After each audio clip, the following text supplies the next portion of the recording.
Hi నమస్తే, welcome to our channel. ఈరోజు మనతో పాటు ఒక గ్రేట్ పర్సన్ ఉన్నారండి. తను ఎవరో కాదు, ex army non commissioner officer అయిన సాయి కృష్ణారెడ్డి గారు ఉన్నారు.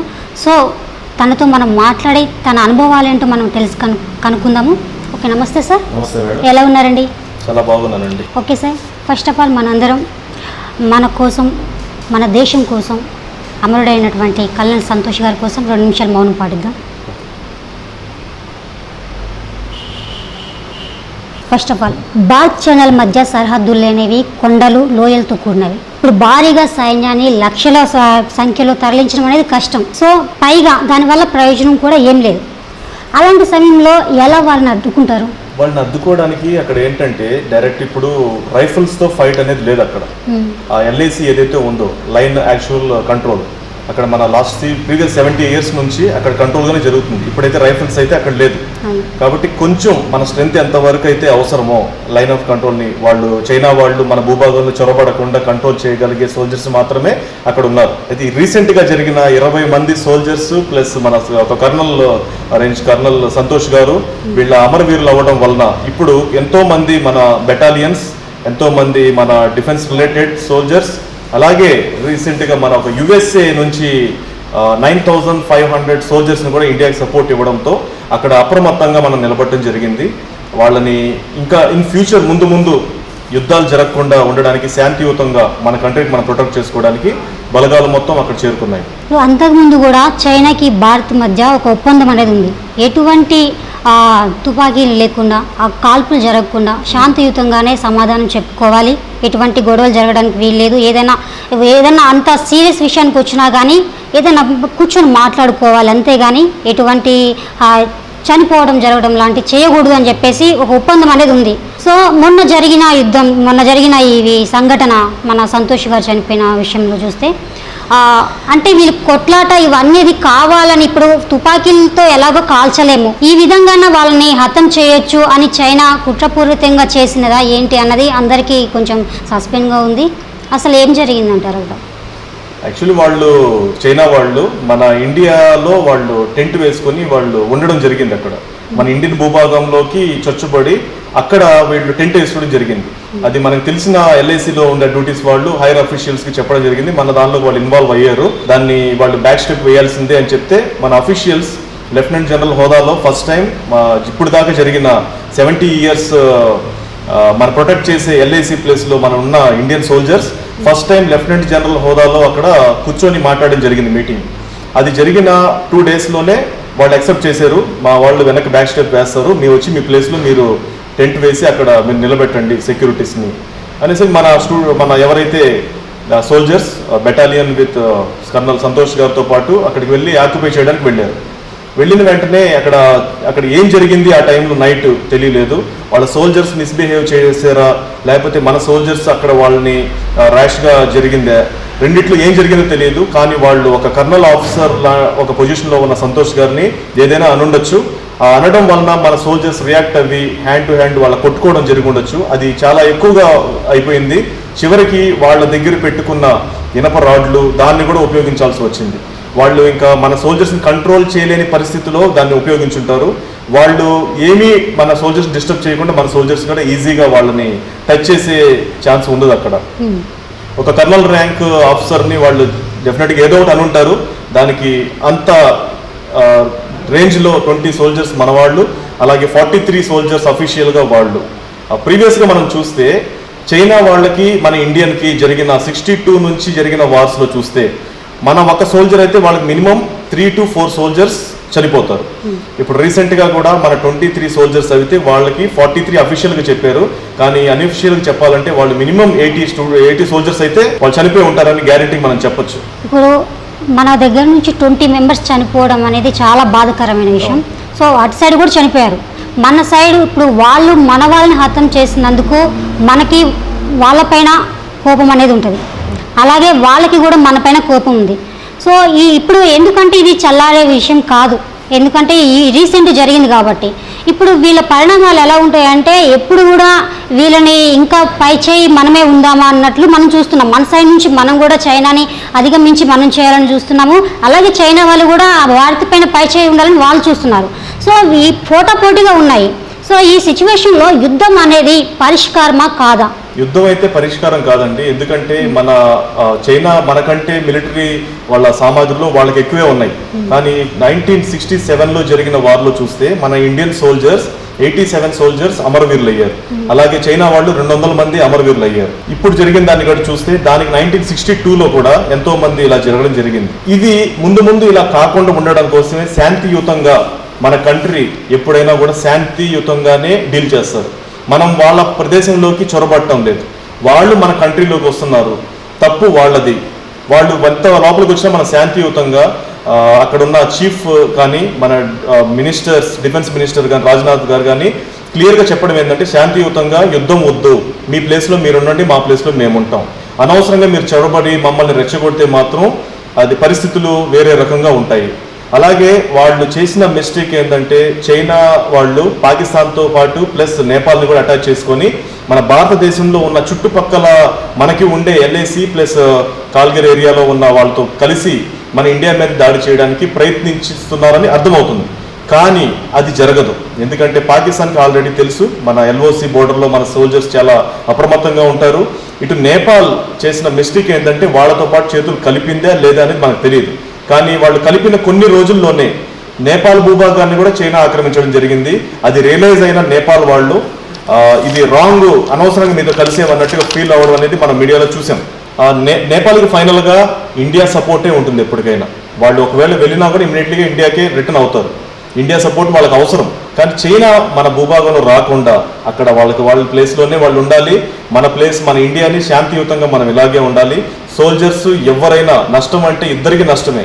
వాళ్ళ కంట్రీ సోల్జర్స్ నష్టపోయినా మన కంట్రీ సోల్జర్స్ నష్టపోయినా ఫైనల్గా ఇద్దరికి మనకి యుద్ధం జరిగితే ఒక 10 సంవత్సరాలు వెనకబడిపోవాల్సి వస్తుంది మనం కూడా. అలాగే వాళ్ళు కూడా నష్టపోతారు. కానీ ఈ చిన్న కంట్రీస్ ఏదైతే ఉన్నాయో నేపాల్ కానీ అలా బంగ్లాదేశ్ కానీ అలాగే పాకిస్తాన్ ఇవైతే కంప్లీట్గా మ్యాప్లోనే లేకుండా జరిగిపోతాయి. దీనికి యుద్ధం అయితే పరిష్కారం కాదు. యుద్ధం పరిష్కారం అంటే మరీ ఎక్కువగా చేస్తే ఇంకా తప్పనిసరిగా మనల్ని మరీ రెచ్చగొడితే మాత్రం ఇండియా కూడా మనం శాంతియుతమైన దేశం అంటే మన భారత్. సో ఇప్పుడు మనం ఎంత శాంతియుతంగా ఉన్నా అటు సైడ్ వాళ్ళు మనల్ని రెచ్చగొడుతున్నారు అంటే కంపల్సరీగా యుద్ధం చేయాలంటే మన వాళ్ళు కూడా రైఫిల్స్ అన్ని యూజ్ చేయాలి తప్పనిసరి. అంటే మనకి మన జాతిపిత మహాత్మా గాంధీ చెప్పిన దాన్ని ఫాలో చేస్తే చాలా ఓపిక్గానే మనం దేశాన్ని ఓపిక్గానే ఎవరైతే ఇంగ్లీష్ వాళ్ళని వాళ్ళు ఎంత దాడి చేసినా కూడా మనం ఓపికగానే ఉండడంతో మనకి స్వాతంత్రం వచ్చింది. సేమ్ అలాగే మన భారతదేశంలో ఉన్న శాంతియుతమైన కంట్రీ ఎవరైనా హ్యాపీగా ఉంటారు. ఇక్కడ ఇలాంటి కంట్రీని మళ్ళీ రెచ్చగొట్టి యుద్ధాలు జరిగి కంట్రీలో ఎంతో నష్టం ఇలా జరగకుండా ఉండడానికి శాంతియుతంగానే మనం ప్రయత్నిస్తాం. చైనా ఆర్థిక వ్యవస్థ చూస్తే చైనా ఆర్థిక వ్యవస్థ కంటే 5 రెట్లు ఎక్కువ ఉంది. నార్మల్గా ఇప్పుడు చైనా విషయంకి వస్తే సైనికుల సంఖ్య చూస్తే 23 లక్షలు ఉంటే భారత్కు 14 లక్షలు మాత్రమే ఉంది. వార్ ఫైట్స్ చూస్తేనేమో చైనాలో 2900 ఉంటే మన భారత్లో 2000 ఉన్నాయి. ఇటువంటి సిచ్యువేషన్లో ఒకవేళ యుద్ధం వస్తే మన భారత్ తట్టుకోగలుగుతుందా? రాబోయే పరిణామాలు ఏంటి? ఇప్పుడు ఎన్ని మిలిటరీ యుద్ధ విమానాలు వాళ్ళ దగ్గర ఉన్నా కూడా మనకంటే అది అడ్వాన్స్డే. మన కంట్రీ కూడా ఉంది. కాకపోతే వాళ్ళు కూడా ఎప్పటి నుంచో రష్యా నుంచి అయితే 3-4 ఇయర్స్ బిఫోరే వాళ్ళు SS-400 తీసుకోవడం జరిగింది. అదే టైంలో మన ఇండియాను కూడా తీసుకోమని చెప్పారు. మనం అప్పుడు కొంచెం బ్యాక్ స్టెప్ వేసాం. కానీ ఇప్పుడైతే మన కంట్రీ వాళ్ళు రష్యా నుంచి SS-400 తీసుకుంటున్నారు. అది తీసుకోవడం వలన వాళ్ళు ఎంత దాడి చేసినా కూడా అది ఈజీగా ఫైండ్ అవుట్ చేసి రాడార్ సిస్టమ్ తోటి అక్కడే వాళ్ళ ఏరియాలోనే 200-300 కిలోమీటర్స్లోనే అక్కడే బ్లాస్ట్ చేసేది కూడా ఉంది. కానీ ఇవంతా ఫైనల్గా శాంతియుతంగా ఉండాలంటే మనం కూడా advanced technology weapons other countries నుంచి తీసుకోవాలి. దానికోసం మన దేశం ప్రయత్నిస్తూనే ఉంది. అదర్ కంట్రీస్తో మంచి రిలేషన్ కూడా ఉంది. ఇంపోర్ట్ కూడా చేసుకుంటున్నారు. ఒకవేళ ఇరు దేశాల మధ్య యుద్ధం తప్పనిసరి పరిస్థితుల్లో ఏర్పడితే అత్యంతం కీలకం కాబోయేది సాగర్ యుద్ధమే అంటున్నారు. సాగర్ యుద్ధము కీలకం అవ్వడం అంటే అది యాక్చువల్లీ గల్వాన్ వ్యాలీలో ఉన్న నది ఏదైతే ఉందో ఆ చుట్టుపక్కల ఉన్న LAC మన కంట్రీ కూడా అక్కడ ఉన్నారు. వాళ్ళు కూడా అక్కడ ఉన్నారు. ఎవరైతే సిక్కిం కానీ అరుణాచల్ ప్రదేశ్ కానీ మధ్యప్రదేశ్ కానీ వీటన్నిటికీ బోర్డర్లో నేపాల్ బోర్డర్లో ఉన్నది గల్వాన్ వ్యాలీ. ఆ ఏరియాలో వీళ్ళతో పాటు మనం కూడా మన దేశ సరిహద్దును కాపాడటానికే మనం ఉన్నాం. కానీ వాళ్ళు ఇంతకంటే కనుక ఎక్కువ చేసి ఆ వ్యాలీని కూడా పక్కనే మన మీద దాడి చేయడానికి వస్తుంటే మనతో పాటు ఆ కంట్రీని ఆప్ చేయడానికి ఆ వ్యాలీ అనేది చాలా గల్వాన్ వ్యాలీ అనేది చాలా ఇంపార్టెంట్ రోల్ అవుతుంది. దానికోసం వాళ్ళని రానివ్వకుండా మనం అడ్డుపడుతున్నాం. ఇప్పుడు దేశం సరిహద్దుల్లో ఇప్పుడు మనకి చైనా బోర్డర్ చూస్తే ఎలా ఉంటుంది, మన యొక్క భారత్ బోర్డర్ చూస్తే ఎలా ఉంటుంది? అప్ అండ్ డౌన్స్ ఉంటాయి. అక్కడ హిల్ ఏరియా కాబట్టి ఎగ్జాక్ట్ లొకేషన్ ని మనం గుర్తుపట్టడానికి లేదా శాటిలైట్స్ మనకు తెలుస్తుంది. ప్రాక్టికల్ గా అక్కడ ఒక జస్ట్ రాళ్ళు పెట్టడం అలాంటి హద్దులు మాత్రమే ఉన్నాయి. అక్కడ పక్క ఒక గోడ చైనా వాల్ లాంటిది అట్లాంటి కట్టడం ఏం జరగలేదు బోర్డర్స్ లో. ఆ రాళ్ళని వాళ్ళు కొంచెం కొంచెం జరుపుకుంటూ మన భూభాగంలో చొరబడ్డారు. ఇప్పటికీ 60 కిలోమీటర్లు 60 కిలోమీటర్స్ వాళ్ళు ఇండియన్ లోకి వచ్చేసారు. అది అందుకనే మన ప్రొటెక్ట్స్ అక్కడ రౌండ్ ద క్లాక్ చాలా డ్యూటీ యాక్టివ్ పొజిషన్ లో ఉంటారు. ఇప్పుడు హిందూ మహాసముద్రం మధ్యలో మన భారత్ అనేది ఉంది. సో కనుక ఐరోపా కానీ గల్ఫ్ కానీ ఆఫ్రికా దేశాల నుంచి చైనాకు ఇప్పుడు చమురుతో సహా ఎటువంటి సరఫరాలు కావాలని చెప్పేసినా కానీ భారత్ అడ్డుకునేందుకు వీలుంటుంది. మరి ఇది ఎలా జరుగుతుందంటారు? అవి యాక్చువల్లీ మన మినిస్టర్స్ కానీ మన ఇండియాకి అది అఫీషియల్ ఎక్స్పోర్ట్ ఇంపోర్ట్ అనేది ఒక దేశం నుంచి ఇంకో దేశానికి రిలేషన్షిప్ అది ఉంటాయి. అవి మన ఇండియా నుంచి వెళ్ళే ఎక్స్పోర్ట్స్, అదర్ కంట్రీ చైనా నుంచి వచ్చే ఇంపోర్ట్స్ మనకు చాలా అవసరం కూడా. ఎందుకంటే మనం ఇండియా ప్రతి చిన్న ఐటమ్స్ నుంచి పెద్ద ఐటమ్ దాకా చైనా గూడ్స్ మనం వాడుతున్నాం. అది యాక్సెప్టబుల్ ట్రూత్. అది వాటిని మనం బ్యాన్ చేసి దానివల్ల చైనాకి ఏదైనా నష్టం జరిగిద్ది, మనకేమైనా లాభం వచ్చింది అనుకుంటే దానికి దీనికి ఎటువంటి సంబంధం లేదు. అవి ఏదైనా మనం బ్యాన్ చేయాలంటే దానికి తగ్గ అప్డేటెడ్ ప్రొడక్ట్స్ మనం కూడా వాడాలి. మన ఇండియన్ గవర్నమెంట్ వాటన్నిటిని ముందుగానే ప్రిపేర్ చేసుకోవాలి. అమెరికాను మించిన దేశంగా ఎదగాలనేది చైనా యొక్క లక్ష్యం. అలాంటిది ఇప్పుడు మన దేశం భారత్ను చూసి ఎందుకు ఏడుస్తుంది? అసలు భారత్నే ఎందుకు కుట్రపూరితంగా పన్నాగాలు పండుతుందంటారు? చైనాకి పక్కన ఉన్న కంట్రీ మందే. ఇప్పుడు వరల్డ్ లో కూడా మన కంట్రీ ముందుకి దూసుకుంటూ వెళ్ళిపోతుంది. డెవలప్డ్ కంట్రీ మంది. చైనాకి 100 years కంప్లీట్ కాబోతుంది త్వరలో. 2045లో 100 years కంప్లీట్ అయిపోతుంది. అయితే వాళ్ళు ప్రపంచంలో యుఎస్ఏ కంటే గొప్పది అవ్వాలి అని వాళ్ళ ఒక డ్రీమ్. అప్పుడు ఉన్న ప్రెసిడెంట్ వాళ్ళది ఒకటే. ఇంకా కొన్ని 20 yearsలోనే వాళ్ళకి ఎక్కువగా ఈ చుట్టుపక్కల ఉన్న కంట్రీస్ని కూడా ఎక్కువ భూభాగం ఉన్న కంట్రీ ఎవరంటే చైనానే. అలాగే చుట్టుపక్కల ఉన్న కంట్రీ నేపాల్, పాకిస్తాన్, ఇండియా వీళ్ళని కూడా మనం కలుపుకుంటే మన వరల్డ్లో మనల్ని మించిన కంట్రీ ఇంకోటి ఉండదని అది ఒక ఆయన గోల్. కానీ అది డ్రీమ్ గానే ఉండిపోద్ది. అది ఇంపాసిబుల్. మనకంటూ ఒక కంట్రీ మంది భారతదేశం చాలా శాంతియుతమైన కంట్రీ. మనకంటూ ఒక గుర్తింపు ఉంది ప్రపంచంలో. దాన్ని అలాగే మెయింటైన్ చేస్తాం. ఇంకా డెవలప్ అవుతాం. మనం వేరే కంట్రీలో కలవడం ఉండదు. అవసరమైతే వేరే కంట్రీని మనలో కలుపుకోవడానికి కూడా మన ఇండియా రెడీగా ఉంది. నిన్న మొన్న TV9లో చూపిస్తున్నారు. ఇప్పుడు మనకి ఉగ్రరాజ్యం అంటే పాకిస్తాన్ కిందనే వస్తుంది. సో అటువంటి పాకిస్తాన్తో ప్రపంచం అంతటా స్నేహం చేయడానికి రెడీ అవుతుందని చెప్పేసి టాపిక్ నడుస్తుంది. అది ఎంతవరకు కరెక్ట్ అంటారు? అలా ఉండదండి. పాకిస్తాన్ ఒకటి ఐఎస్సి వాళ్ళు ఎవరైతే ఉగ్రవాదులు మిలిటెంట్స్ వీళ్ళని అందరూ తయారు చేసే కంట్రీయే పాకిస్తాన్. వీళ్ళందరూ తయారు చేసే కంట్రీ తోటి చైనా కూడా వాళ్ళతో గడిస్తే ఇంకా కంప్లీట్ రెండు ఒకటే అయిపోతాయి. వాటికి వీటి సంబంధం ఉండదు. ఒకవేళ చైనా పాకిస్తాన్తో కలిస్తే జరగబోయే పరిణామాలు అది నాకు తెలిసి జరగదు. వాళ్ళతో కలవడం అనేది జరగదు.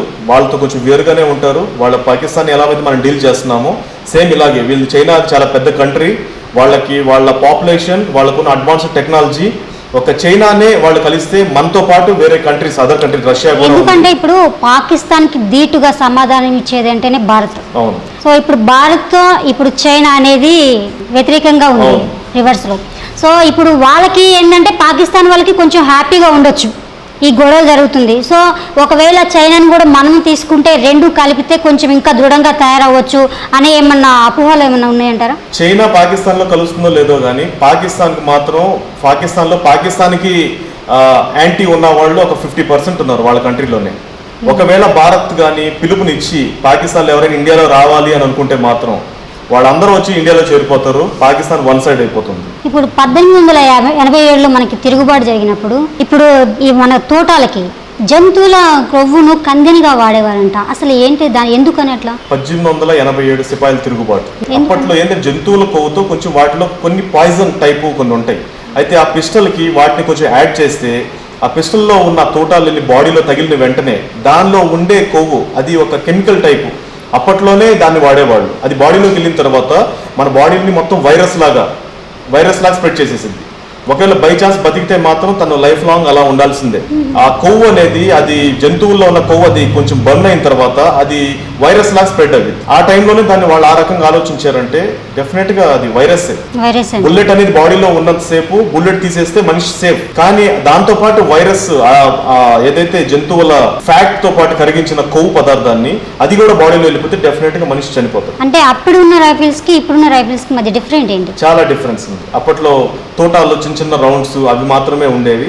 ఇప్పుడు చాలా అడ్వాన్స్డ్ టెక్నాలజీ, AK-47 మించిన స్మాల్ ఆర్మ్స్, అలాగే ట్యాంక్స్, బిఫోర్స్ గన్స్, అలా చాలా వచ్చున్నాయి. ఇప్పుడు ప్రస్తుతం భారత ఆర్మీలో సుమారు 25 లక్షల మంది ఉన్నారు. ఇందులో 12 లక్షల మంది రిజర్వ్ సైన్యం ఉన్నారు. అసలు ఈ రిజర్వ్ సైన్యం అంటే ఏమిటి? రిజర్వ్ సైన్యం అంటే యాక్టివ్ పొజిషన్ లో ఉన్న సోల్జర్స్ బార్డర్స్ లో డ్యూటీ చేస్తారు. ఆ డ్యూటీ చేసిన వాళ్ళు కాకుండా పీస్ ఏరియా మీన్స్ ఇప్పుడు హైదరాబాద్లో మిలిటరీ బెటాలియన్స్ ఉన్నాయి. వాళ్ళు ఎప్పుడైనా యుద్ధం జరిగితే వాళ్ళు వెళ్ళి యాక్టివ్ రోల్ ప్లే చేస్తారు బార్డర్స్లో. వీళ్ళే కాకుండా టెరిటరీ ఆర్మీ అని కొంతమందిని రెడీ చేస్తుంటారు, సెలక్షన్ అయ్యి ఉంటారు. వాళ్ళు కొంత టైం సర్వీస్ చేస్తారు, కొంత టైం వాళ్ళు పర్సనల్ సివిల్లో జాబ్ చేసుకుంటూ ఉంటారు. అలాంటి వాళ్ళని రిజర్వ్ ఫోర్స్ అని చెప్పి అంటారు. రిజర్వ్లో వాళ్ళు యుద్ధం వచ్చిందనుకోండి, ఇటు సివిల్లో ఎక్కడెక్కడైతే పీస్ ఏరియాలో, అంటే ఆర్మీ కోడ్లో అయితే పీస్ ఏరియా అని అంటారు, అది field area. Field area means Kargil, ఇలా LOC, LAC, వీటిని ఫీల్డ్ ఏరియా. వీళ్ళు డ్యూటీ చేసే వాళ్ళని యాక్టివ్ సోల్జర్స్. వీళ్ళు నార్మల్ ఇప్పుడు ఉన్న రిజర్వ్ వాళ్ళు. యుద్ధం జరిగితే వీళ్ళందరినీ పిలిపించేసి దేశానికి సేవ చేయాలి. అవసరమైతే ఎక్స్ ఆర్మీ వాళ్ళని కూడా పిలిపిస్తారు. ఇప్పుడు మన ఆర్మీలో కూడా డిఫరెంట్ వేరియేషన్స్ ఉన్నాయన్నమాట. నేను చూసిన దాన్ని బట్టి Indian army, Indian navy, Indian force and Indian coast guard అని చెప్పేసి 4 ఉన్నాయి. అసలు ఈ 4 డిఫరెంట్ ఏంటి? అసలు డిఫరెంట్ సింపుల్. అది Indian army, air force, navy అనేది అది డిఫెన్స్ లో వస్తుంది. ఇండియన్ కోస్ట్ గార్డ్ అనేది అది సెంట్రల్ గవర్నమెంట్. దానికి Indian army, navy, air force కి ఈ 3 దళాలకి దానికి సంబంధం లేదు. దానిలో సెలక్షన్ ప్రొసీజర్ కూడా వేరు ఉంటుంది, క్యాస్ట్ ఉంటుంది, తర్వాత చాలా వేరు ఉంటుంది దాని సెలక్షన్ ప్రొసీజర్. కానీ ఆర్మీ, నేవీ, ఎయిర్ ఫోర్స్ అనేది డిఫెన్స్ అంటేనే ఆర్మీ, నేవీ, ఎయిర్ ఫోర్స్. దీని హెడ్ క్వార్టర్ ఢిల్లీలో ఉంటుంది, సేనా భవన్. వీళ్ళకి ఈ మూడింటికి ఉన్న డిఫరెన్స్ ఏంటంటే, భూమి మీద ప్రొటెక్ట్ చేసేది ఆర్మీ. భూమి మీద ఎటువంటి యుద్ధాలు జరిగినా, మన కంట్రీని ఎవరైనా మన భూభాగంలో చొరబడుతున్నా కూడా, మన ఇండియా మ్యాప్ని తగ్గించడానికి ట్రై చేస్తూ చుట్టుపక్కల వాళ్ళు ఆక్యుపై చేయడానికి వచ్చినా కూడా ప్రొటెక్ట్ చేసేది మాత్రం ఆర్మీ భూమి మీద. అలాగే వాటర్లో మన ఇండియా మ్యాప్ కార్నర్స్లో సముద్రం ఆ ఏరియాలో నుంచి ఎవరైనా అటాక్ చేస్తే దాన్ని ప్రొటెక్ట్ చేయడానికి నేవీ ఉంటుంది. అలాగే ఎయిర్ ఫోర్స్ గాల్లో నుంచి ఎవరైనా మనం అటాక్ చేసినా, ఆ తర్వాత యుద్ధాలు జరిగే టైంలో మనకి ఎయిర్ ఫోర్స్ది చాలా గొప్ప ప్రాధాన్యత ఉంటుంది. ఎందుకంటే వాళ్ళు వాళ్ళ ఫ్లైట్స్ కానీ వార్ పైలట్స్ చాలా ఉంటాయి మనకి. అలాంటివి మనకి వింగ్ కమాండర్ అభివర్ధన్ గారు ఎవరైతే ఉన్నారో పైలట్స్, ఆ టైంలో మనకి చాలా ఉపయోగం ఉంటాయి. అవి వాటి వలన యుద్ధ విమానాలని ఈజీగా ఫైండ్ అవుట్ చేసి వాళ్ళ GPRS చెక్ చేసి డైరెక్ట్ ఫైర్ వాళ్ళ మీద చేయడం కూడా చాలా జరుగుతుంది. Air force role, navy role, army role ముగ్గురిది సేమ్ ఉంటుంది. కాకపోతే భూభాగంలో ఫస్ట్ మన ఆర్మీ వాళ్ళు ఎక్కువ ఇంపార్టెన్స్ ఇస్తారు.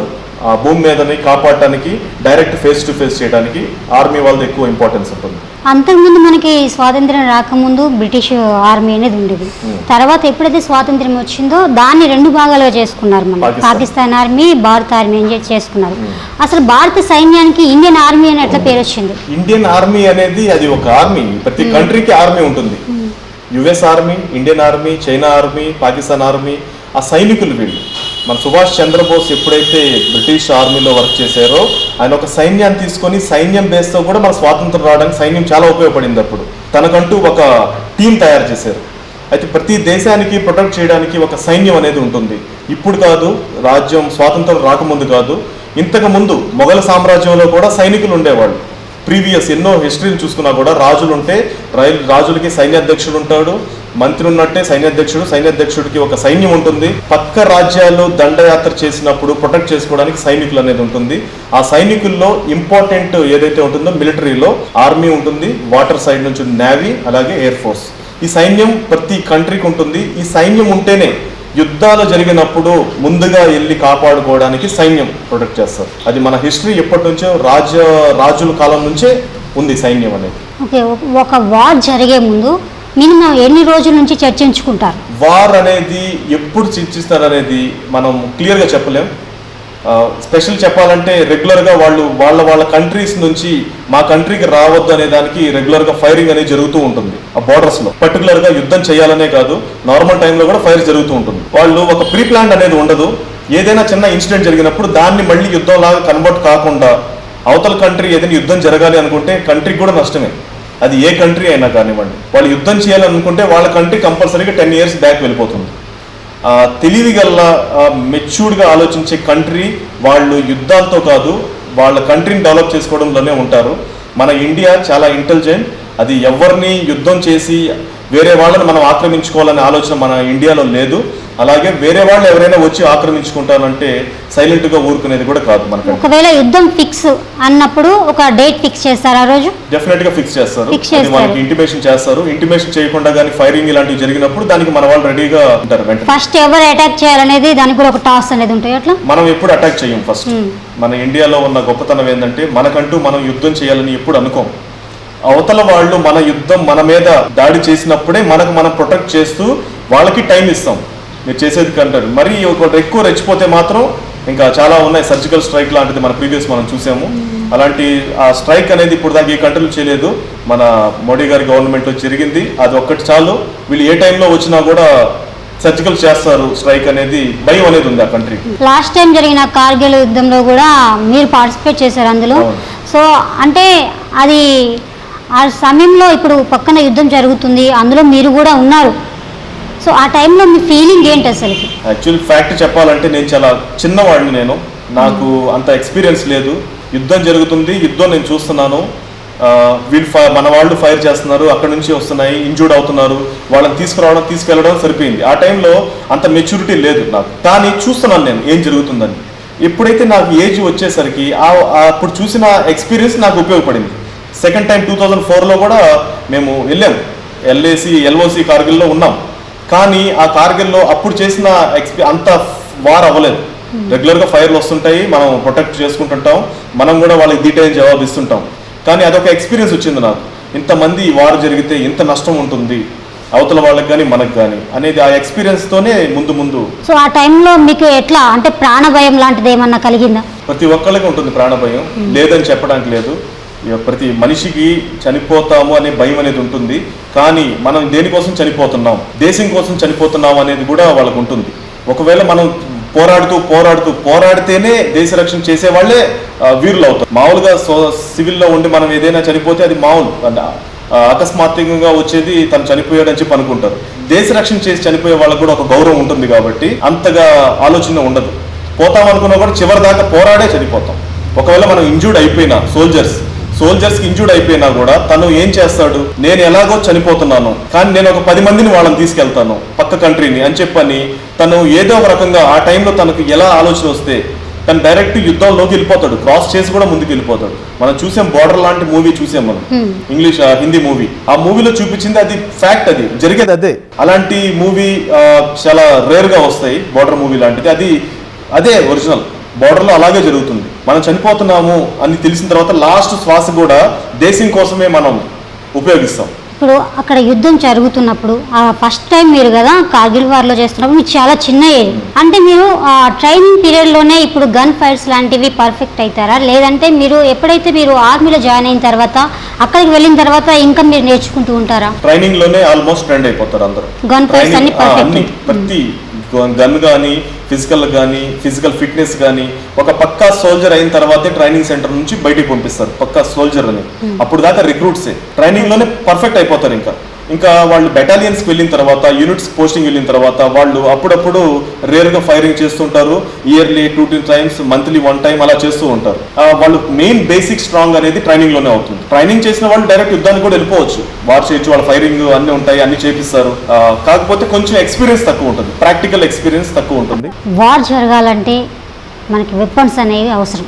ఒక వార్లో యుద్ధం జరిగేటప్పుడు మోస్ట్ ఇంపార్టెంట్ డేంజరస్ వెపన్ ఏది అంటారు? మన దగ్గర ఉన్న వెపన్స్, మన దగ్గర అయితే యూనిక్ టెక్నాలజీ, బెఫోర్స్ గన్స్, తర్వాత రాడార్స్, అవతల వాళ్ళు చేసే ఫైరింగ్ని ముందుగానే కనిపెట్టే రేంజ్ రాడార్స్ కూడా ఉన్నాయి. దాని త్రూ మనం ప్రొటెక్ట్ చేసుకోగలిగేవి బిఫోర్స్ గన్స్ చాలా ఉన్నాయి ఇండియన్ దగ్గర.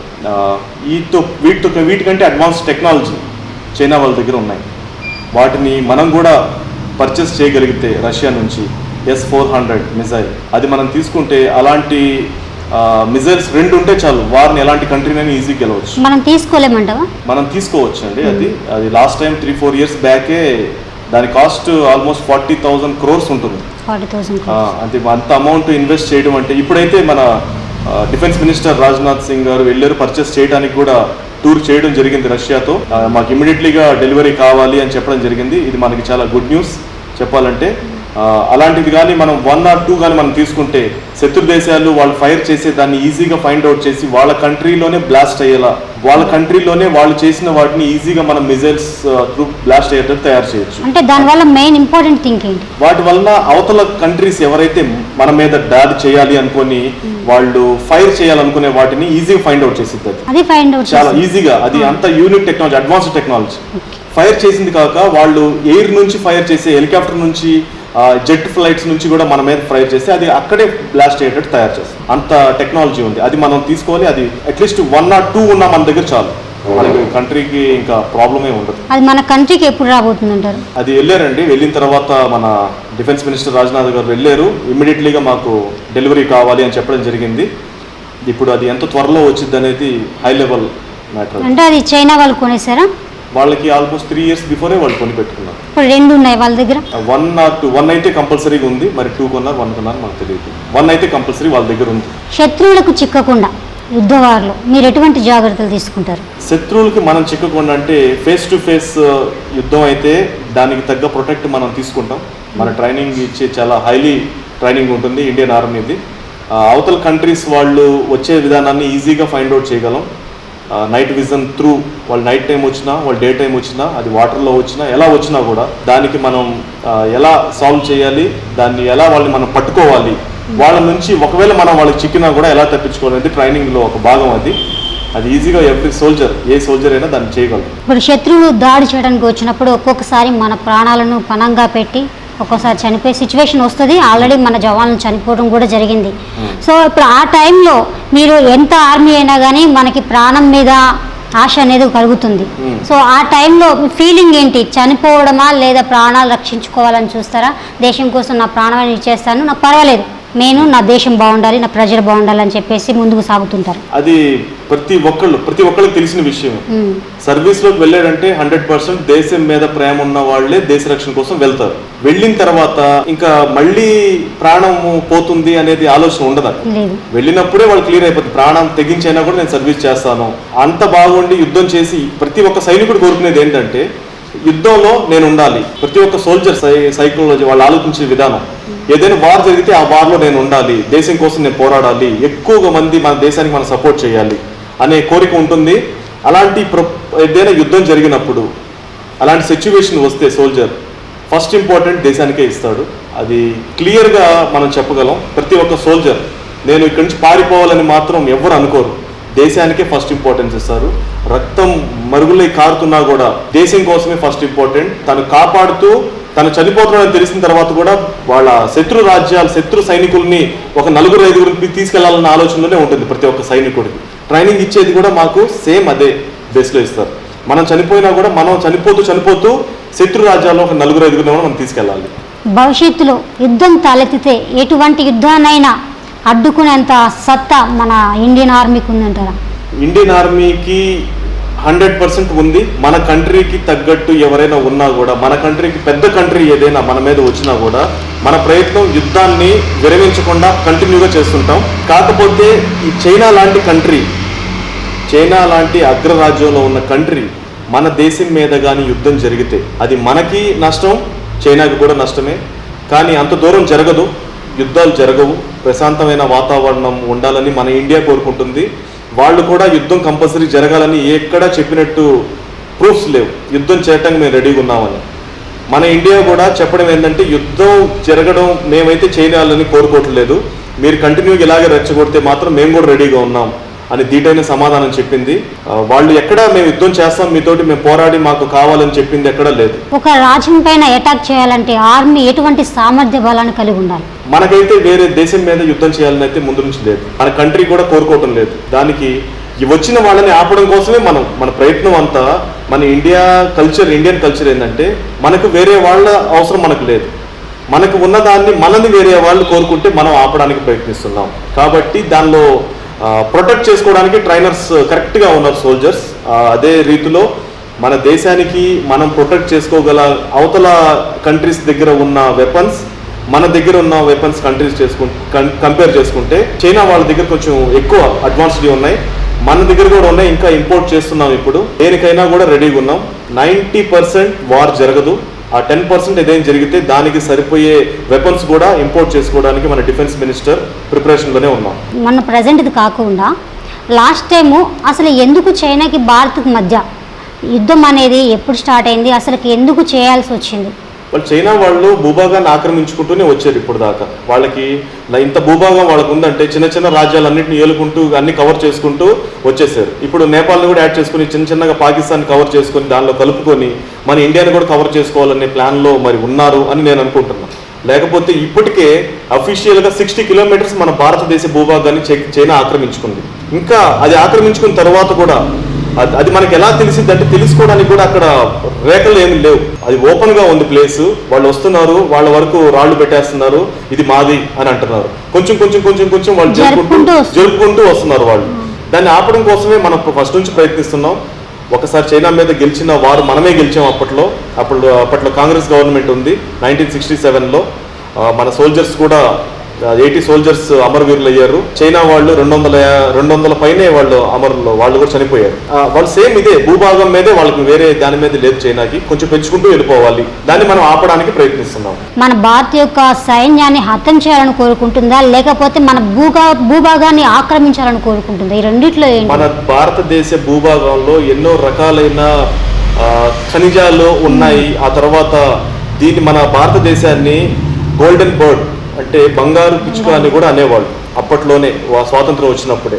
అయితే మన భారతదేశ భూభాగంలో ఉన్నాయి కొన్ని ఏదైతే ఉన్నాయి అవి చైనాలో లేవు. చైనాలో ఏమైతే ఉన్నాయో అవి మన దగ్గర లేవు. కాకపోతే వాళ్ళకున్న వాటిని ఇంకా భూభాగంలో పెంచుకుంటూ పోతే అక్కడ ఇంకేమైనా ఉంటాయి. మనకి ప్రపంచంలో అన్ని కావాల్సినవన్నీ మన దగ్గర ఉన్నాయి. కానీ భారతదేశంలో ఉన్న కొన్ని మన దగ్గర లేవు. అవి కూడా ఎందుకు మనం బ్యాలెన్స్ ఉంచుకోవాలని వాళ్ళ ఆలోచన విధానం అయి ఉంటుంది. అది ఇప్పటికీ చైనా సరిహద్దు నుంచి దాదాపు మన యొక్క భూభాగాన్ని 60 కిలోమీటర్ల వరకు ఆక్రమించింది అంటున్నారు. అది ఎంతవరకు కరెక్ట్? అది కరెక్ట్. అది 60 కిలోమీటర్లు అఫీషియల్ గా ఉన్నది. అది మన కంట్రీకి ఉన్న ఎంతవైతే మెజర్స్ ఉన్నాయో వెళ్ళేసి దాటుకుంటూ వాళ్ళు 60 కిలోమీటర్ ముందుకు వచ్చేసారు. అంటే మనం 60 కిలోమీటర్లు లాస్ అయిపోయింది మన భూభాగాన్ని. అవును, వాళ్ళు ఆక్రమించుకున్నారు. ఆ ఏరియాలో ఏదైతే గల్వాన్ వ్యాలీలో ఉందో అక్కడ ఒక రేఖలు అనేది ఏం లేవు. అక్కడ వాళ్ళు ముందుకు వస్తున్నారు, మనం ఆపుతున్నాం. ఆపినప్పుడల్లా కొంచెం ఏదైనా యుద్ధం అయినప్పుడు ఇది 3rd వార్. జవాన్లు నష్టపోవడం అనేది ఇప్పుడు దాకా. అక్కడ రైఫల్స్ కూడా లేవు అని అంటే ఎంత పీస్ఫుల్ ఏరియా అది, అందుకే రైఫల్స్ కూడా లేవు. అదొకటి ఎవరైనా రైఫిల్ పెట్టినా కూడా అక్కడ చాలా స్ట్రిక్ట్ గా ఉంటుంది. రైఫిల్స్ తీసుకొని వెళ్ళనివ్వరు అక్కడికి. అలాగే అంతకుముందు కూడా మన బాబా హర్భజన్ సింగ్ గారు కూడా మన యొక్క ఆర్మీలో వీరమరణం పొందారు. సో అసలు అంటే ఇప్పుడు చనిపోయిన తర్వాత కూడా తన యొక్క కర్తవ్యం నెరవేరుస్తున్నారు. ఆత్మరూపంలో కనిపించి సరిహద్దులు ఎలా ఉండాలో నేర్పుతున్నారు, సైన్యానికి అంటే ట్రైనింగ్ ఇస్తున్నారు. అన్ని ఆత్మలో ఎప్పుడైతే తను ఇప్పుడు ఫ్రెండ్స్కి కనపడి కళలో చెప్తున్నారు అంటున్నారు. అంటే అది నిజమా లేకపోతే కల్పితమా అన్నది ఎవరికి అర్థం కావట్లేదు. అది ఎంతవరకు నిజం, అసలు బాబా హర్భజన్ సింగ్ గారి యొక్క కథ ఏంటి మాకు అర్థం కావట్లేదు. ఎందుకంటే మేము అసలు పుట్టలేదు ఆ టైంలో కూడా. అసలు వారి గురించి తెలుసుకోవాలనుంది. బాబా హర్భజన్ సింగ్ అనేది అది మిలిటరీలో సర్వీస్ చేసిన వాళ్ళు మాత్రమే దాన్ని నమ్ముతారు. సివిల్లో చెప్తే ఎవరు దాన్ని ఈజీగా అనుకుంటారు. కానీ అది ట్రూత్ ఉన్న నిజం. అది 100% నిజం, వాస్తవం. చైనాలో సెలెక్ట్ అవి పంజాబ్ నుంచి పుట్టి పంజాబ్లో చిన్న వయసులోనే దేశం మీద ప్రేమతోటి తన భారత సైన్యంలో చేరడం జరిగింది హర్భజన్ సింగ్. అయితే ఆ బాబా చేరిన తర్వాత కొన్ని సంవత్సరాలు 7 సంవత్సరాలు సర్వీస్ చేసిన తర్వాత తను ఏంటంటే దేశం మీద ప్రేమ, అమితమైన ప్రేమ చెయ్యాలి. ఆ టైంలోనే యుద్ధం అక్కడ రావడం, చైనా బోర్డర్లో తన డ్యూటీ ఉండడం. ఆ డ్యూటీలో ఉన్నప్పుడు తను గురు గ్రంథ్ ఎవరైతే గురునానక్, పంజాబ్ సిక్కులు ఎవరైతే ఉంటారో దేవుణ్ణి చాలా ఎక్కువగా కొలుస్తారు. వాళ్ళ దేవుడు గురునానక్ బాబా. అయితే మొదటి ఫస్ట్ గురు.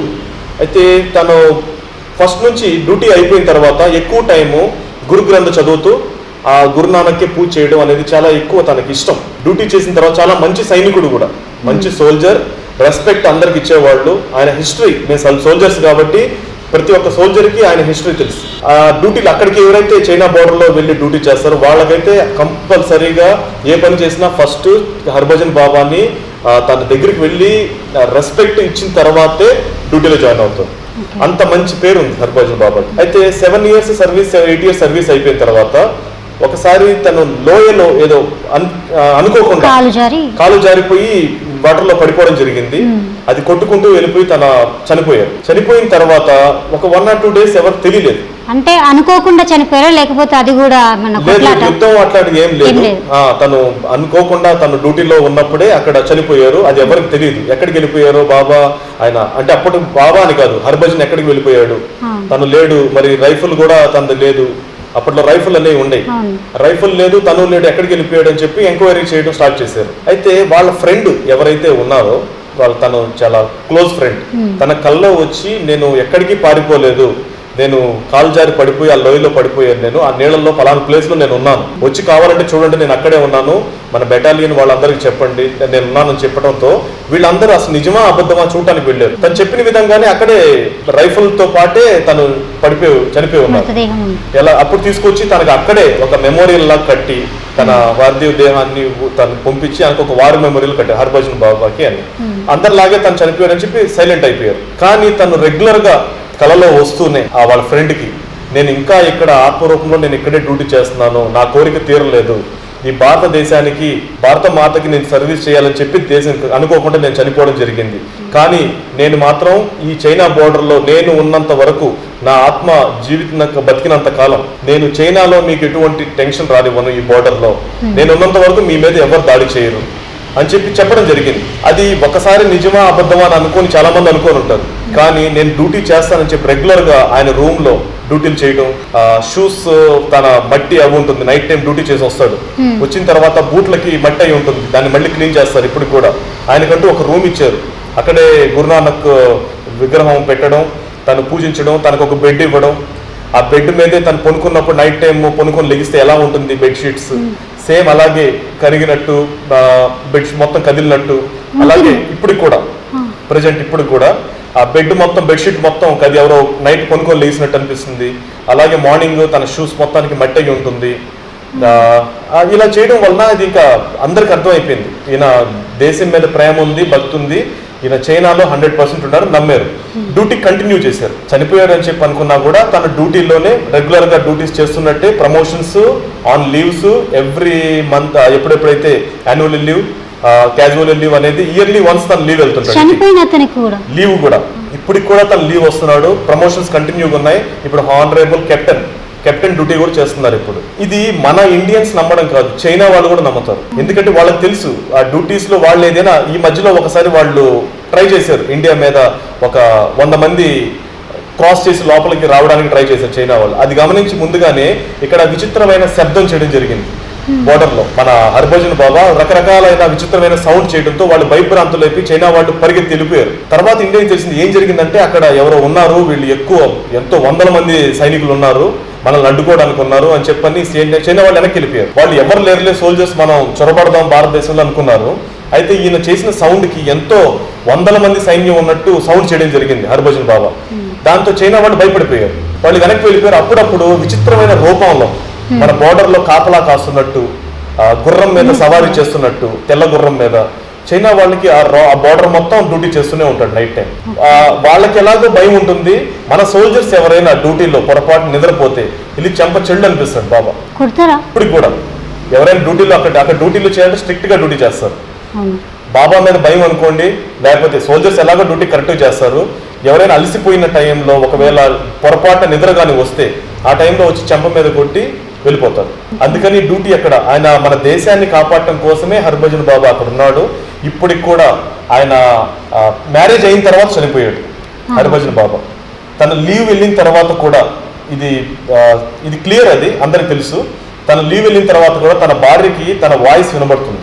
ఇప్పుడు కూడా తన భార్య ఇప్పుడు లేదు, కానీ తన భార్యకి తన వాయిస్ వినబడుతుంది, నేను లీవ్ వచ్చాను. ఇప్పటికి కూడా వాళ్ళ భార్యకి వాళ్ళ హస్బెండ్ తో కలిసి సంతానం ఏర్పడింది. ఇప్పుడు కూడా తను చనిపోయిన తర్వాత కూడా అది అందరూ నమ్ముతారు. ఇప్పుడు కూడా వాళ్ళ పిల్లలు పెద్దోళ్ళు అయి ఉన్నారు. వాళ్ళ భార్యకి ఇప్పుడు కూడా పెన్షన్ వాళ్ళ భార్య అకౌంట్లో వస్తుంది. ఆయన డ్యూటీ లీవ్లో వస్తాడు, ఆయనకంటూ ఒక బెడ్ ఉంటుంది ట్రైన్లో రిజర్వేషన్. ఆ రిజర్వేషన్ మనిషి లేకపోయినా కూడా ఆయన బెడ్ ఉంటుంది అక్కడ, ఆయన కొనుక్కొని వెళ్తాడు ఇంటికి. ఇదంతా నమ్మలేరు, ఎవరు నమ్మరు ఇది. కానీ 100% సోల్జర్స్ నమ్ముతారు, ఆయన గురించి తెలిసిన వాళ్ళు నమ్ముతారు, ఆ బోర్డర్లో డ్యూటీ చేసే వాళ్ళు చైనా వాళ్ళు కూడా నమ్ముతారు ఆయన ఉన్నాడు అక్కడ. వాళ్ళ భయం అంతా ఇప్పుడు ఆ సర్వజన్ బాబా ఉన్నాడు, మరి మనం ఏం చేసినా కూడా మన ఇన్ఫర్మేషన్ చేసేస్తాడు, మీకు యుద్ధం ఏదైనా జరిగితే 2 రోజుల ముందరే నేను చెప్తాను అని చెప్పి బాబా చెప్పడం జరిగింది. ఇప్పుడు మినిమం ఒక ఆర్మీ సోల్జర్ గా పనిచేయాలంటే మినిమం ఎన్ని ఇయర్స్ తర్వాత రిటైర్మెంట్ అనేది ఉంటుంది? 7.5 years నుంచి సెలక్షన్ అవుతారు. 15 years సర్వీస్ చేసిన తర్వాత పెన్షన్ ఎలిజిబిలిటీ ఉంటుంది. 15 years అంటే వాళ్ళు రైట్ ఏజ్ లో వెళ్ళిపోతే 32-33లో రిటైర్మెంట్ అయిపోతారు. ఇంకా సర్వీస్ చేయాలి అనుకుంటే ప్రమోషన్స్ రాకపోతే 17 years లో వచ్చేయాలి, పెన్షన్ వెళ్ళిపోతారు. కలర్ఫుల్ సర్వీస్ అంటారు దాన్ని. ఇంకా ప్రమోషన్స్ వచ్చి హవల్దారు, నాయబ్ సుల్దార్ అలా వస్తే కంటిన్యూ చేసుకోవచ్చు. Last years 28 years last. Minimum ఒక ఆర్మీలో 20 years వరకు చేయొచ్చు అంట. 15 years తర్వాత పెన్షన్ ఎవరైనా రావచ్చు ఇంటికి. పెన్షన్ గవర్నమెంట్ ఇస్తుంది. ఆ 15 years లోనే 60 సంవత్సరాలు చేసినంత కష్టం ఉంటుంది. ఇప్పుడు రిటైర్డ్ అయిపోయిన తర్వాత మీరంతా నార్మల్గా వచ్చేస్తారు. వచ్చిన తర్వాత మీకు ఎటువంటి బెనిఫిట్స్ అనేవి ఉంటాయి? రిటైర్మెంట్లో వచ్చే బెనిఫిట్స్ పెన్షన్ ఉంటుంది, మిలిటరీ హాస్పిటల్ ఫెసిలిటీ ఉంటుంది, ఎవరైతే మిలిటరీ వాళ్ళతో పాటు వాళ్ళ వైఫ్కి వాళ్ళ పిల్లలకి ఉంటుంది.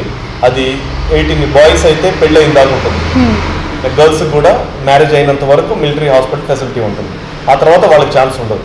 మన రీసెంట్గా లాక్డౌన్ ముందు ఒక ఎస్ఐ ఏపీలో ఒక ఎస్ఐ సోల్జర్ని కొట్టాడు అని చెప్పేసి టాపిక్ నడిచింది. దానికి మీరు కూడా మాట్లాడారు. సో అసలుకి ఎందుకు కొట్టాల్సి వచ్చింది, అసలు అంటే ఎంతవరకు కరెక్ట్ అంటారు? ఒక సోల్జర్ని ఒక ఎస్ఐ కొట్టడం అది కరెక్టా కాదా? అది రాంగ్, అది 100% రాంగ్. అది ఎందుకంటే ఎస్ఐ అనేది కూడా ఒక సబ్ ఇన్స్పెక్టర్ అవ్వాలంటే దానికి చాలా టాలెంట్ ఉండాలి. వాళ్ళు ఒక మంచి పొజిషన్ అది సబ్ ఇన్స్పెక్టర్. అయితే ఆ టైంలో లాక్డౌన్ బేస్లో వాళ్ళకు కూడా ఎక్కువ స్ట్రగుల్ చేయడం జరిగింది పోలీస్ డిపార్ట్మెంట్కి. ఆ డ్యూటీస్లో కంటిన్యూగా అందరిని ఆపడం, ఒకటి ప్రాణాల మీదకి వచ్చిన కరోనా వైరస్ చాలా స్ట్రిక్ట్ లాక్డౌన్. ఆ లాక్డౌన్లో అందరికీ సమాధానం చెప్పి వాళ్ళు కూడా చాలా స్ట్రగుల్ అయిపోయాను, నేను స్ట్రగుల్ అయిపోవడం వలన నేను కొంచెం రియాక్ట్ అవ్వి చేయడం జరిగింది అని చెప్పని అక్కడ ఎస్పీ డిఎస్పీ సార్ కూడా ఎస్ఐ మారుతి గారు చెప్పడం జరిగింది. కానీ ఏ కార్నర్లో చూసినా కూడా జవాన్ మీద చేయి చేసుకునే అధికారం ఎవరికి లేదు. అది తప్పు అని చెప్పి ఆయన కూడా యాక్సెప్ట్ చేయడం జరిగింది. అక్కడ నుంచి పోలీస్ స్టేషన్ నుంచి ఇంకో పోలీస్ స్టేషన్కి ట్రాన్స్ఫర్ చేయడం జరిగింది. చాలా మంది సస్పెండ్ చేయాలని చెప్పారు, అది ఎంతవరకు జరిగింది అనేది ఇప్పుడు దాకా తెలియదు. కానీ జవాన్ని చేయి చేసుకునే అధికారం లేదు, ఎవరు లేదు. ఇంకా ఫ్యూచర్లో ఎవరైనా చేసినా కూడా నేను ఇలాగే రియాక్ట్ అవుతాను. ఎంతమంది సోల్జర్స్కి అన్యాయం జరిగినా, సోల్జర్స్కి ఎవరైనా కూడా ఈ శరీరంలో బతికినంత కాలం జవాన్లకి అన్యాయం జరగకూడదు, అలాగే రైతులకి అన్యాయం జరగకూడదు.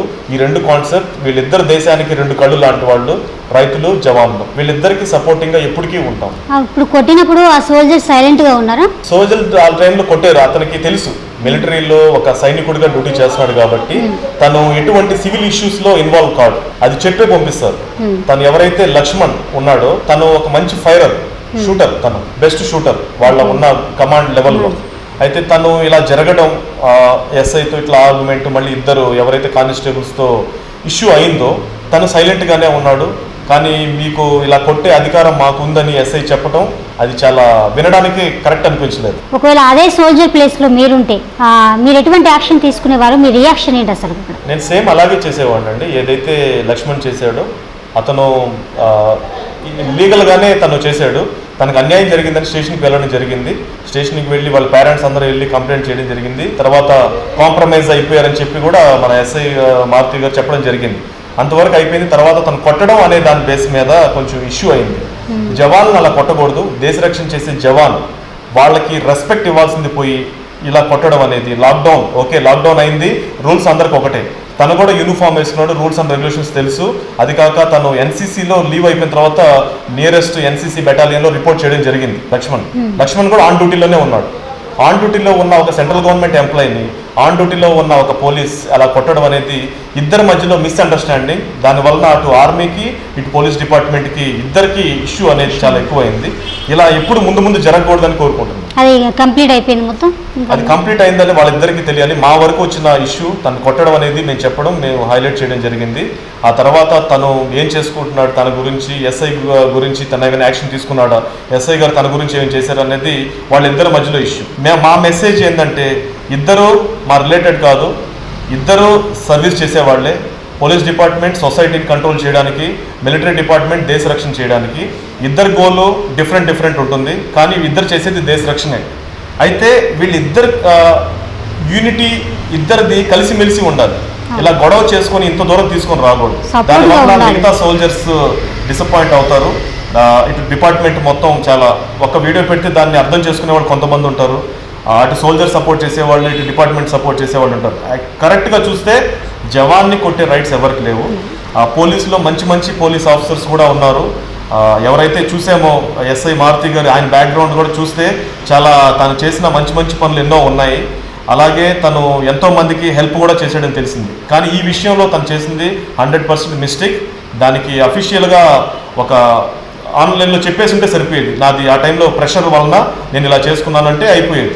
అది చెప్పకపోవడంతో అంత పెద్ద ఇష్యూ అయింది. ఇంకా ప్రజెంట్ మీ విషయానికి వస్తే 10th క్లాస్ పాస్ అయ్యి మీరు ట్రైనింగ్కి వెళ్ళిపోయారు. ట్రైనింగ్ వెళ్ళిపోయిన తర్వాత ఆర్మీలో జాయిన్ అయిపోయారు. తిరిగి మళ్ళీ రిటైర్డ్ అయ్యి వచ్చే టైంకి 3 pagesతో రిటర్న్ వచ్చారు. సో అసలు మీ ఎక్స్పీరియన్స్ ఏంటి, అసలు మీ ఫీలింగ్ ఏంటి? అంటే నేను ఒక 10th క్లాస్ చదివి ఆర్మీలోకి నేను ఎంట్రీ ఇచ్చాను అంటే మీరు ఇట్లా నేను చదువుతాను 3 pages కంప్లీట్ చేసి రిటర్న్ వస్తారు అని మీరు ఎప్పుడైనా అనుకున్నారా? నేను ఫస్ట్ నుంచి 10th క్లాస్ చదవడమే ఆ టైం నాకు కొంచెం ఎక్కువ అయిపోయిందండి. నేను 8th క్లాస్ తర్వాత 10th క్లాస్ మధ్యలో 1 year గ్యాప్ ఇచ్చాను. మళ్ళీ అది యాక్చువల్లీ ఆ పోవర్టీ ఫేస్ చేశాను నేను చాలా. చదువు లేని 8th తర్వాత ఇంకా ఆప్ చేసేస్తాను అనుకున్నాను నేను.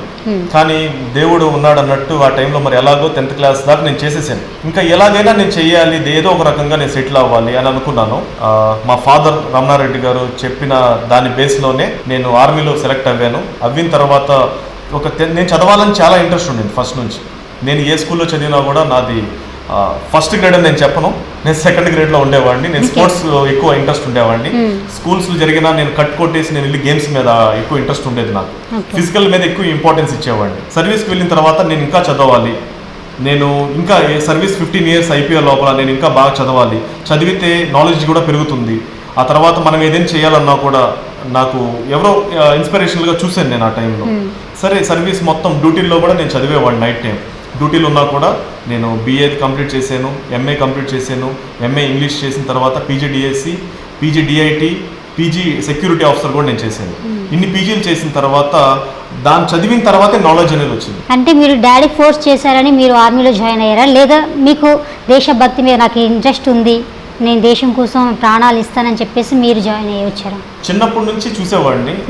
మిలిటరీ అంటే అది మిలిటరీ వాళ్ళంటే డైరెక్ట్ వాళ్ళు సెలెక్ట్ అయిపోతారేమో నాకు తెలియదు. అసలు మిలిటరీ అంటే తెలియదు, దానికి ఒక రెస్పెక్ట్ అనేది ఫస్ట్ నుంచి ఉంది. కానీ ఎలా వెళ్ళాలి తెలియదు నాకు. అది మా ఫాదర్ నాకు గైడెన్స్ ఇచ్చారు. ఎంత చెప్పినా మా ఫాదర్కి హ్యాట్స్ ఆఫ్ చెప్పాలి. నాకు నాలెడ్జ్ కూడా లేదు మిలిటరీ గురించి, నాకు తెలియదు అసలు ఏం జరుగుతుందో. ఆయన ఎలా చెప్పగలిగాడంటే వాళ్ళ ఫాదర్ మిలిటరీ, మా తాతగారు శివారెడ్డి గారు. ఆయన చూసిన తర్వాత క్వార్టర్స్లో తను ఉండడం, మిలిటరీ ఏరియా ఎలా ఉంటుంది, అక్కడ ఉండే బెనిఫిట్స్ ఏందని చూసి మళ్ళీ పోలీస్ డిపార్ట్మెంట్లో కూడా మా తాతగారు చేశారు. ఇవన్నీ చూసిన తర్వాత మా అబ్బాయి తను హెల్తీగా ఉన్నాడు, హైట్ పర్సనాలిటీ బాగుందని ఆయన ఆలోచనే. అది నాకు వచ్చింది కాదు, ఈ క్రెడిట్ మొత్తం మా ఫాదర్కే వెళ్తుంది. ఫస్ట్ టైం క్వాలిఫై అయ్యారండి? ఫస్ట్ టైం రన్నింగ్ ఫెయిల్ అయ్యాను నేను. సెకండ్ టైం నేను కష్టపడి ఎలాగ ఈసారి రన్నింగ్ ఫెయిల్ కాకూడదు. నాకు ఫస్ట్ నుంచి గోల్ సెట్ చేసుకోవడం తెలుసు. Short term goal, long term goal అనేది పెట్టుకుంటాను నేను. దానికి నాకు మిలిటరీలో నేను వెళ్ళడం నాకు బేసిక్ స్ట్రాంగ్ అయింది. నేను దానికి తగ్గట్టుగా దేశ సేవ నేను చేశాను. ఎన్ని సంవత్సరాలు నేను చేశానో దేశానికి నిజాయితీగా నేను చేశాను. నా వలన పేరు మా బెటాలియన్స్లో కానీ, మా కమాండింగ్ ఆఫీసర్స్లో కానీ, మా కమాండ్ ఆర్మీలో నాకంటూ ఒక పేరు అనేది ఉంది. నేను చేసిన 15 సంవత్సరాల గుర్తింపు అనేది నాకు ఉంది. అది ఇప్పుడు దాకా ఎక్కడ నేను చెప్పలేదు నేను సాధించిన విజయాలు. ట్రైనింగ్ పీరియడ్లో మీరు ఏ ప్లేసెస్లో మీరు ట్రైనింగ్ తీసుకున్నారు? నేను బేసిక్ ట్రైనింగ్ నేను చేసాను, కంప్లీట్ అయిన తర్వాత అడ్వాన్స్ ట్రైనింగ్లో కూడా నేను స్పోర్ట్స్లోనే చేశాను. నేను బాస్కెట్బాల్, హ్యాండ్బాల్లో నేను యూనియన్ నేషనల్స్ ఆడున్నాను. నేను అదే బేస్లోనే నేను ట్రైనింగ్ చేసి స్పోర్ట్స్లోనే మ్యాక్సిమం నేను ఆర్మీలో చేసేవాడిని. స్పోర్ట్స్లోనే మ్యాక్సిమం సర్వీస్ నాది. వారు ఉన్నప్పుడు ఎలాగో వారికి వెళ్ళిపోవాలి. మామూలు టైంలో స్పోర్ట్స్ చేస్తూ తర్వాత NIS కోచ్ చేశాను. ఎప్పుడైతే 12 years సర్వీస్ అయిపోయిందో NIS కోచ్ చేసిన తర్వాత నేను 16.5లో రిటైర్మెంట్ అయ్యాను. ఇప్పుడు ఆర్మీ ట్రైనింగ్ తీసుకున్నప్పుడు మీకంటూ ఒక ప్లేస్మెంట్స్ అనేవి మీకు సపరేట్గా ఇస్తారు. అంటే ఒక దట్టమైన అడవుల్లో కానీ, ఇంకా చిమ్మ చీకటి అటువంటి ప్లేస్లలో మీకు ఇట్లా ప్లేస్మెంట్ అనేది ఉంటుంది. సో ఆ టైంలో ఒక చిమ్మ చీకటిలో మీరు ఉన్నప్పుడు, అంటే ఇప్పుడు ఒక దట్టమైన అడవులు అంటే మ్యాక్సిమం మనకి అన్నీ ఇక యానిమల్స్ అనేవి మనకి వెంటాడుతూనే ఉంటాయి. పులులు, సింహాలు అనేవి వచ్చి తిన్నా మనకి ఆశ్చర్యం లేదు. అటువంటి ప్లేస్లలో మాత్రమే మిమ్మల్ని పంపిస్తారు. ఎందుకంటే అది తట్టుకునేంత శక్తి ఉంటే మ్యాక్సిమం ఇంకా ధైర్యం చాలా ఉంది అని చెప్పేసి పంపిస్తారు. సో ఆ టైంలో మీకు ఎటువంటి ఏదన్నా అంటే సంఘటన ఎదురైందా ఆ టైంలో? ఆర్మీలో ఉండేవాళ్ళు ఫస్ట్ ట్రైనింగ్లోనే వీళ్ళకి నైట్ పెట్రోలింగ్ కూడా నేర్పిస్తారు. వెదర్ యాక్చువల్లీ ఎలా ఉంటుంది అది కూడా నేర్పిస్తారు. వన్ టైం మీల్ కూడా తినాలనే అంత టైంలో కూడా walking control 30 to 40 kilometres walking చేయించి తీసుకొచ్చే టైం కూడా ఉంటుంది. నైట్ అంతా నడిపించడం, తీసుకుని రావడం, అవన్నీ కష్టాలన్నీ ట్రైనింగ్లో నేర్పించేస్తారు. అది మిగతా ఏ ప్లేస్లో వెళ్ళినా కూడా దానికంటూ వీళ్ళు ప్రొటెక్ట్ చేసుకొని ఉంటారు. యానిమల్స్ కానీ స్నేక్స్ ఎందుకంటే వాటిని స్నేక్ బైట్ మా దగ్గర ఉంటుంది, ప్రతి ఒక్కరు క్యారీ చేయాలి. వీటికి ఈ జంతువులకి వీటికి భయపడితే ఇంకా శత్రువులకి మనం భయపడలేం కాబట్టి అది ఫస్ట్ నుంచే నేర్పిస్తారు ఆర్మీలో ప్రతి సోల్జర్కి. వీటితో ఎటువంటి భయం లేదు, ఎటువంటి భయం లేదు, అసలు భయం ఉండదు సోల్జర్స్. మీరు ఆర్మీలో ఉన్న రోజులు మీకంటూ బెస్ట్ అనేది ఉంటారు. మీ బెస్ట్ ఎవరు అసలు? ఆర్మీలో అందరు ఫ్రెండ్సేనండి, అందరు ఫ్రెండ్సే ఉంటారు. కాకపోతే రూమ్మేట్స్ లో ఎవరైనా కొంచెం మన విషయాల్ని షేర్ చేసుకునే వాళ్ళు ఉంటారు. అలాంటి వాళ్ళల్లో నాకు ఒక ఇద్దరు ఉన్నారు మంచి ఫ్రెండ్స్. మా ఫ్రెండ్ అంపోలు శ్రీనివాసరావు అని చెప్పి ఇప్పుడు కూడా తను కూడా రిటైర్మెంట్ అయిపోయాడు శ్రీకాకుళం. వాళ్ళ వైఫ్ కూడా గవర్నమెంట్ టీచర్ రమాదేవి అని. వాళ్ళు చాలా బెస్ట్ ఫ్రెండ్, చాలా ఇన్నోసెంట్ అని చెప్పాలి నేను. కానీ నా విషయాల్లో తనతో ఒక బ్రదర్ లాగా ప్రతి ఒక్కటి నేను షేర్ చేసుకుంటాను. ఎప్పుడైనా ఫైనాన్షియల్ నాకు అవసరమైనా తనే ఇస్తాడు, నేను ఎవరిని అడగను. తనకి వెంటనే తను ఎవరికైనా ఇస్తాడు, నాకని కాదు. తను ఎవరైనా ఏదైనా అడిగినా కూడా తను ఇచ్చేస్తాడు.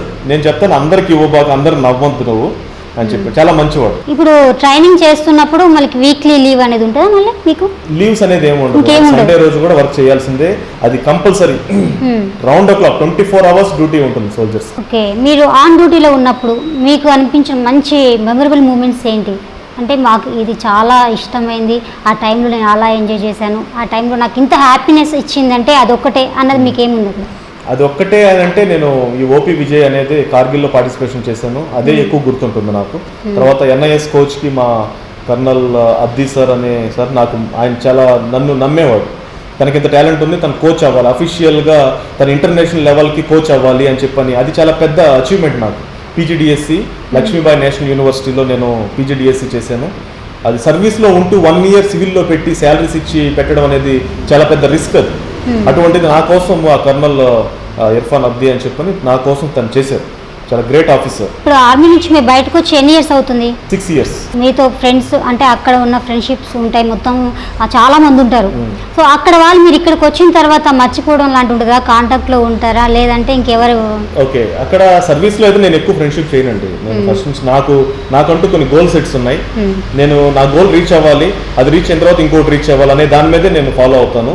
ఎక్కువ ఫ్రెండ్స్ని కూడా నేను మెయింటైన్ చేయను. ఒకే ఫ్రెండ్ అని చెప్పాను మీకు, అతను రిటైర్మెంట్ అయ్యాడు. ఇప్పుడు కూడా ఏదైనా ఉంటే తనతోనే నేను మాట్లాడడం జరుగుతుంది.